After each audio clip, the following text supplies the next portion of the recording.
بسم اللہ الرحمن الرحیم۔ السلام علیکم ورحمۃ اللہ وبرکاتہ۔ Real Islam in the world میں خوش آمدید۔ بخاری شریف کا باب نمبر 1 اور حدیث نمبر 1 ہے، جس میں آپ صلی اللہ علیہ وآلہ وسلم فرما رہے تھے کہ تمام اعمال کا دار و مدار نیت پر ہے، اور ہر عمل کا نتیجہ ہر انسان کو اس کی نیت کے مطابق ہی ملے گا۔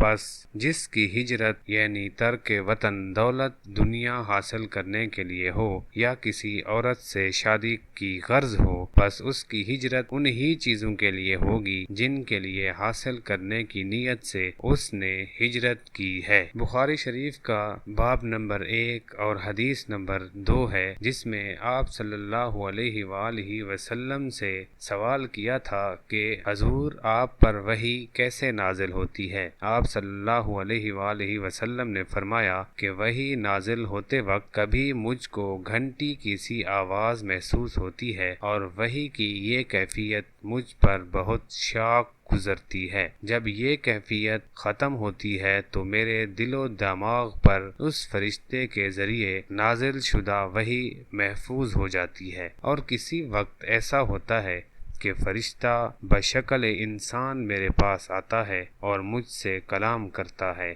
پس میں اس کا کہا ہوا یاد رکھ لیتا ہوں۔ حضرت عائشہ رضی اللہ تعالی عنہما کا بیان ہے کہ میں نے سخت کڑاکے کی سردی میں آپ صلی اللہ علیہ وآلہ وسلم کو دیکھا ہے کہ آپ صلی اللہ علیہ وآلہ وسلم پر وحی نازل ہوئی، اور جب اس کا سلسلہ موقوف ہوا تو آپ صلی اللہ علیہ وآلہ وسلم کی پیشانی پسینے سے شرابور تھی۔ آج کی ویڈیو میں اتنا ہی، ملتے ہیں اپنی اگلی ویڈیو میں، تب تک کے لیے مجھے اجازت دیں۔ اللہ حافظ۔